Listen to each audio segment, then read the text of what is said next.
বন্ধুরা সবাই কেমন আছো? আশা করি ভালো আছো। আমিও ভালো আছি। আমরা সবাই সবার নিজের মতো করে রান্না করি, কিন্তু ফেসবুক বা ইউটিউবের মাধ্যমে সবাই সবার রান্না দেখতে পাই। তো বন্ধুরা সবাই সবার পাশে থেকো, সবাই এগিয়ে যাও। আজ আমি রান্না করব শাপলা দিয়ে ইলিশ মাছের রেসিপি। সঙ্গে থেকো। বর্ষা প্রায় চলেই গেল, এই বছর এখনো শাপলা খাওয়া হয়নি। আজ বাড়ির সামনে দিয়ে শাপলা যাচ্ছিল, ভালো লাগলো তাই একাটি নিয়ে আসলাম। আজ শাপলার রেসিপি করব। শাপলা আমি এইভাবে ছাড়িয়ে নেব।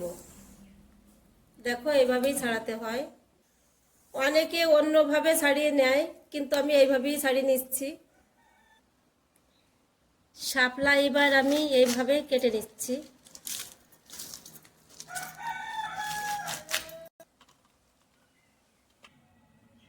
শাপলার মধ্যে যে মশলাগুলো অ্যাড করব,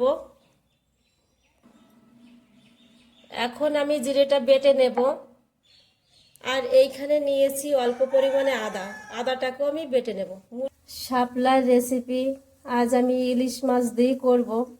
ইলিশ মাছের মাথার সাইডটা নিয়েছি আর লেজের সাইডটা নিয়েছি। এখন আমি মাছগুলো ভেজে নেব। দিয়ে দিচ্ছি পরিমাণ মতো লবণ, পরিমাণ মতো হলুদ। এবার ভালো করে মাখিয়ে মাছগুলো ভেজে নেব।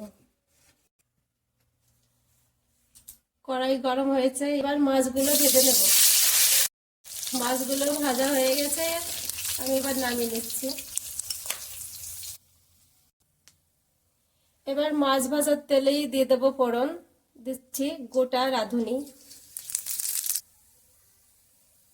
রাঁধুনিটা দেখো একটু লাল হয়েছে।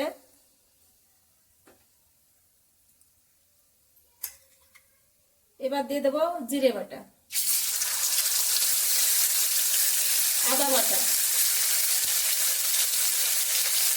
কাঁচা লঙ্কা কুচো করা, দিয়ে ভালো করে মিশিয়ে দেবো।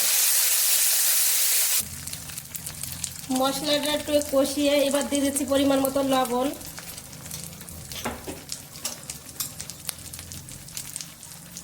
পরিমাণ মতো হলুদ। এবার আবার ভালো করে মিশিয়ে দিতে হবে। হালকা আছে আমি 2 থেকে 3 মিনিট মশলাটাকে কষিয়ে নিলাম। এবার দিয়ে দিচ্ছি জল। মশলার সঙ্গে জল দিয়ে সুন্দর করে ফুটিয়ে আমি গ্রেভিটা বানিয়ে নিলাম প্রায় 5-7 মিনিট ধরে। এবার দিয়ে দিচ্ছি মাছটা দেওয়ার পরেও আমি 2-3 মিনিট ধরে এভাবে গ্রেভির সঙ্গে ফুটিয়ে নেব। এবার দিয়ে দেব শাপলা।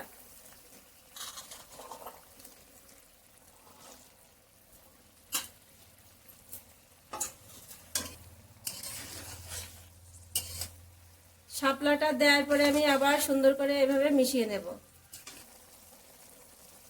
খুব সহজেই বানিয়ে নিলাম ইলিশ মাছ দিয়ে শাপলার রেসিপি। তোমরাও বাড়িতে বানিয়ে খেও, ভালো লাগে খেতে। মশলার সঙ্গে জলটা ভালো করে ফুটিয়ে নিয়ে গ্রেভি বানালে খেতে কিন্তু দারুণ লাগে। 10 থেকে 15 মিনিটের মধ্যেই শাপলার রেসিপিটা বানিয়ে নেওয়া যায়। আর কত সুন্দর কালার এসছে দেখো, শাপলাগুলো একদম সবুজ আছে। আমার শাপলার রেসিপিটা হয়ে গেছে, এখনই আমি নামিয়ে নেব।